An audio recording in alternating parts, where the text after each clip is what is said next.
Hiranyakashipu said, God is in a stone pillar. He boxed the pillar. So he manifested from there and he put Hiranyakashipu on his lap and he ripped apart Hiranyakashipu's body. God killed Hiranyakashipu is not a big deal. He can kill any demon in any Leela. The big thing happened afterwards. Out here, Shukadev ji felt it appropriate to relate the story of another demon called Hiranyakashipu. So Hiranyakashipu, after he had given Brahma Gyan to Hiranyaksha's wives, he went off to settle scores with Narayan. And he practiced severe austerities. In the meantime, his wife Kayadhu was carrying a baby. Indra came to know, and Indra thought another demon will be born. Already Hiranyakashipu is invincible now. If another demon comes, our problems will be compounded. So Indra thought, let me kill him while he's in the womb. He was taking Kayadhu to Indraprasth when Narad intervened. Narad said, Indra, don't make this mistake. In the womb of Kayadhu is a Mahabhagavat. Don't make this mistake. So Narad took Kayadhu, and through the ear of Kayadhu, he gave divine knowledge. Now Kayadhu had no interest in spiritual matters. She was a demoness. So while Narad would talk about Brahma Gyan, she would be sleeping. But Prahlad, sitting in the womb, heard it all. And he not only heard it, he perfected it as well. So when he was born, he was in such a state that he was seeing Krishna everywhere. Here we have all heard the story, there is no need to go into the details. Hiranyakashipu got a boon from Brahma. He requested that he should become immortal. And Brahma said that is impossible. He said then the next best thing.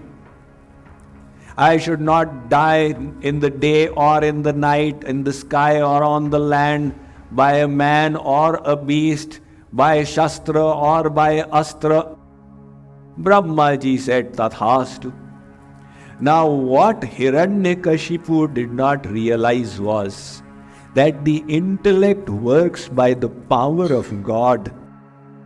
That intellect which is empowered by God cannot outwit God. So God sitting inside was giving him the inspiration. All right, but you say what you like. Empowered with that boon, Hiranyakashipu came back. Prahlad was a little child. Hiranyakashipu was delighted to meet his child. And he asked his Guru Shukracharya's two children, Shand and Amark. He asked them that my child needs to be trained. Go and teach him the knowledge that will benefit him as a demon king. Teach him Sam, Dam, Dand, Bhed, all the cunningness and cleverness of the world. Shand and Amark, they taught him. They took him away for 15 days. And when they thought that he is now a graduate, they brought him back. So Hiranyakashipu with great affection took Prahlad in his lap. And he said, my child, what have you learnt? So Prahlad said, Pitaji, I have learnt Shravanam, Kirtanam, Vishnu Smaranam, Padasevanam, Archanam, Vandanam, Dasyam, Sakhyam, Atmanivedanam. He said Navadha Bhakti. The The Navadha Bhakti that Prahlad said has become famous. Chaitanya Mahaprabhu quotes it. Bhajane Shresh Navadha Bhakti. Mahaprabhu Vallabhacharya quoted it. Other Vaishnava Acharyas quoted it. So Navadha Bhakti became well known over the world. But it was Prahlad who spoke it in the Bhagavatam. So Hiranyakashipu heard that my child is praising my enemy Vishnu. He lifted Prahlad and threw him and said to Shand and Amarg, what is wrong with you? Is this what you have taught him? Prahlad said, Father, it's not their fault. Don't blame them.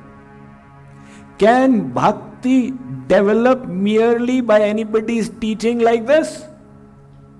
This bhakti is the result of the blessings of God. So Shand and Amark, they made a request to Hiranyakashipu. They said, give us one more chance. You are such a powerful king, you have nothing to fear. Hiranyakashipu said, all right, teach him more. They took Prahlad away again. Now whatever they would teach, Prahlad would not care. He would just chant the name of God. One day these gurus, Shand and Amark, they had gone away. Now the other demon children in the Gurukul, they approached Prahlad and they said, come, will you play with us? Prahlad said, I am not interested in your games. If you want, you play the game that I have learned from my guru. They said, who is your guru? They are not your gurus. No, my guru is Narad. How did Narad become your guru? When I was in my mother's womb, I received knowledge from Narad. So let me tell you what he taught.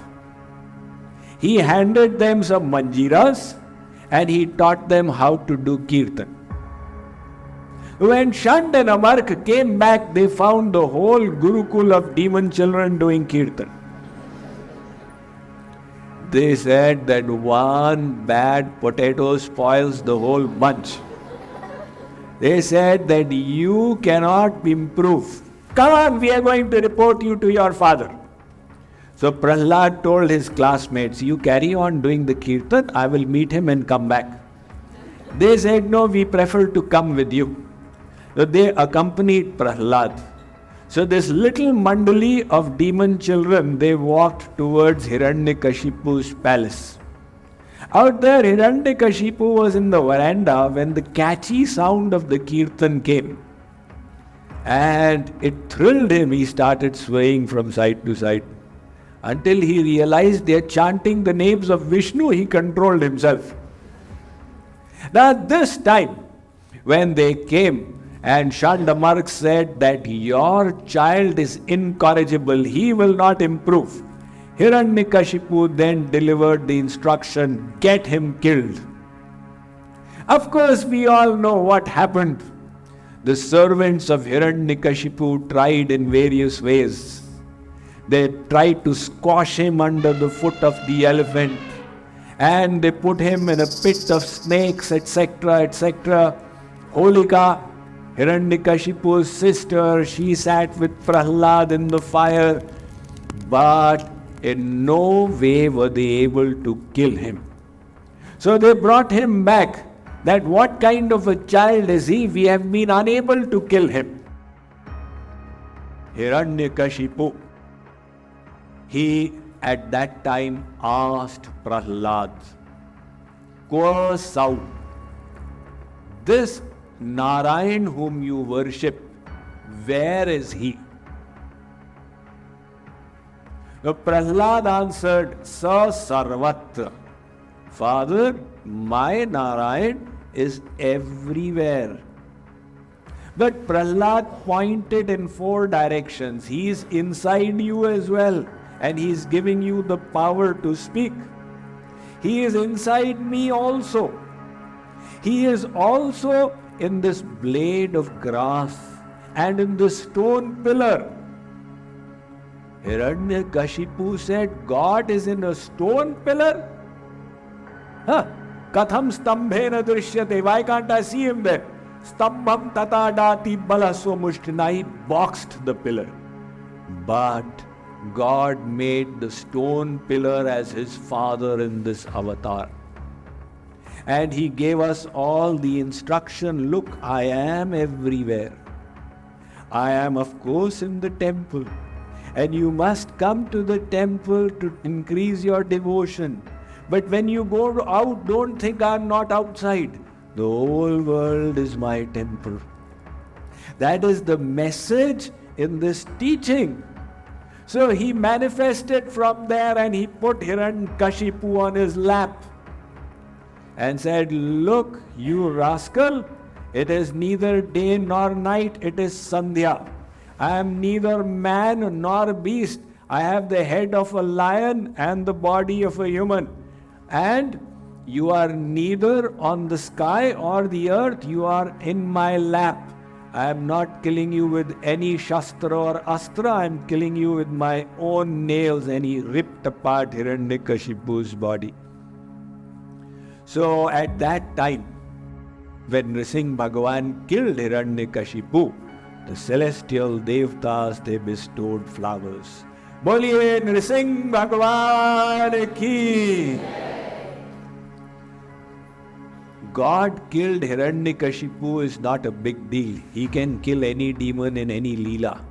The big thing happened afterwards. Narasimha Bhagavan lifted Prahlad. He was dancing in anger until he saw Prahlad. And that pacified him. Now in his ferocious form, the devatas were all trembling. Because when the master is annoyed, he can slap anybody. So they were watching from afar. The person who is close is in danger. He can be slapped, the others will run away by then. But Prahlad was fearless. What is there to fear? He is my eternal father. And he came close. Narasimha lifted him up and he said, Varam vrishva bimatam kam purosmyaham nidam.